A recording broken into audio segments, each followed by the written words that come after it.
Welcome to my video essay. Today we're going to be examining Hey, Come On Out, a short story by Japanese author Shinichi Hoshi. It's a remarkable fantasy story, very fun, and only 3 pages long, yet it is packed to the brim with meaning. In those 3 short little pages, Hoshi takes us on an epic journey into the very nature of humanity. Humans are a unique member of the animal kingdom, for we have become technological and are very rapidly changing the face of planet Earth.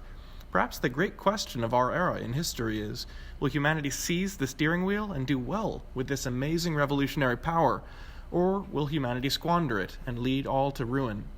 Remarkably, Shinichi Hoshi has written, in a mere 3 pages, a provocative tale diving down right to the core of this wildly important question. I argue that all contained within this one little short story, Hoshi has laid out a blueprint for 1.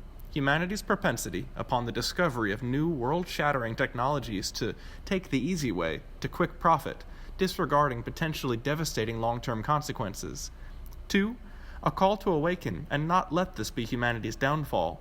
And 3. A loving, humorous fatalism and a recognition that humans will not change. Let us begin with a quick plot summary. A small village and knocks over an old temple. When the storm clears, the villagers find that under the temple was a hole. A strange hole in the ground of unfathomable depths. Someone shouts, "Hey, come on out," and tosses a pebble into it. They do not hear the pebble hit bottom. The villagers ask, what should we do with it? Should we rebuild the temple? A scientist comes and examines the hole, but he too is baffled. Finally, it's a clever businessman who convinces the town to let him have the hole, and he quickly sets up shop helping the nearby city pour copious quantities of nuclear waste into it. The situation quickly escalates, and people begin throwing all manner of filth down the hole. Old love letters, criminal evidence, diseased animal bodies. The world is a better, cleaner place with all the refuse gone down the hole. However, the story ends with a worker way up on a new skyscraper hearing a voice from the sky yell, "Hey, come on out," and a pebble whizzes by him. He fails to notice, however, too lost looking out at the beauty of the city skyline being constructed. The whole world in this story is about to be totally covered in trash, nuclear waste, and diseased bodies. Oh no, what did humans do wrong? Well, clearly they misused the hole they found. They charged right in and exploited the thing without fully understanding it. Is our author Hoshi correct about human nature? If modern-day real humans found a magical bottomless hole, how would they actually respond? Let's take an examination of how real-life humans have interacted with 2 specific recent world-shaking technologies. In the early 1930s, humanity was making great leaps and bounds in understanding the atomic nature of matter. A man by the name of Leo Szilard developed a breakthrough called the nuclear chain reaction in 1933, and in so doing invented the very first early concept of harnessing atomic power. Only a handful of years later, by the 1940s, humans had put this concept to ideal use. We had constructed nuclear bombs and blasted each other to oblivion. It was truly swell. Shortly after the war, there was a surge of general optimism about nuclear power, and every week there were rapidly developed new ideas for how to use nuclear energy. Nuclear power plants were conceived of, nuclear-powered automobiles on the highways, even nuclear-powered toasters. The dangers of these were rarely spoken of, only the apparent overwhelming wonders they could bring to the average American household.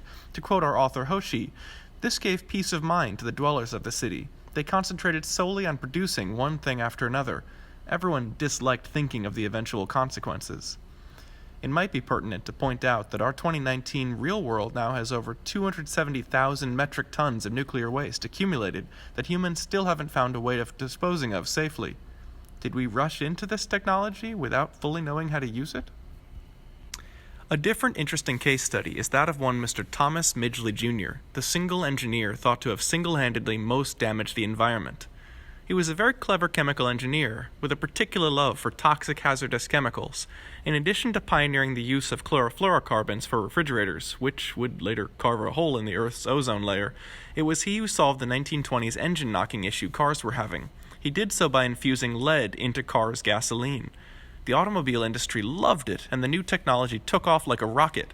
By only 2 years later, however, gasoline pump workers around the world were starting to fall terribly sick from lead poisoning.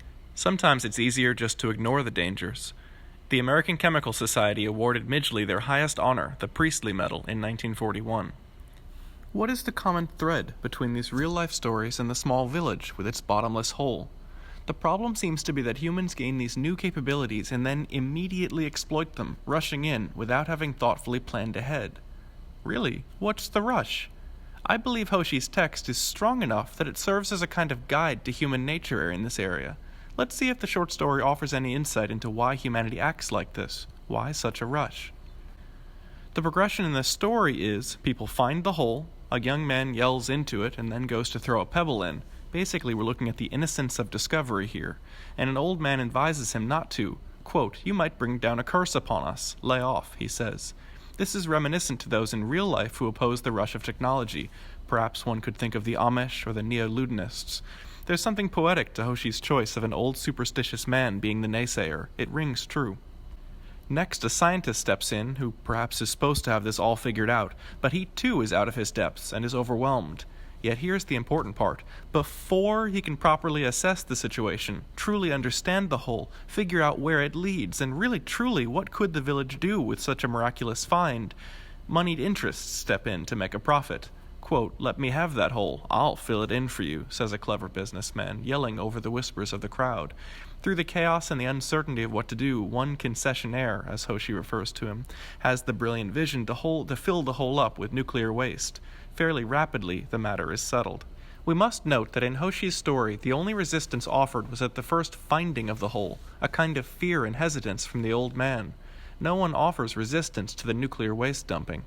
The people of the village were a bit worried about this, but they consented when it was explained that there would be absolutely no above-ground contamination for several thousand years and that they would share in the profits. Therein is our key word, profit. Hoshi's story is almost like a kind of fable, a short story conveying a moral. Hoshi seems to be warning us about ourselves, wishing we could be more than just silly little people in a village about to accidentally dump metric tons of radioactive garbage on ourselves. But his story is not a particularly hopeful one. Most of the people in the village don't really have any interest in having a say. They're just happy to go along with everyone else, especially if there's profit in it for them. The only person in the whole story who really takes the initiative is the concessionaire with his crafty toxic waste dump plan. If Hoshi's story tells us anything about ourselves as a species, it really is saying that we are not ready to find a magical hole in the ground. We are not ready to be such a technologically capable species. We'll just bullocks it all up. In conclusion, humans are in a profoundly unique spot amongst all animals who have ever evolved before us. We've reached a pinnacle of sentience and technology, where we really have our fate in our own hands. We can now sculpt our world to be as we would like it. We could alter our DNA, we could make ourselves bigger or stronger, we could even give ourselves cyborg enhancements so we may breathe underwater or photosynthesize. We could engineer ourselves and our fellow creatures a utopia, but we won't. We're too busy channel flipping and eating Doritos.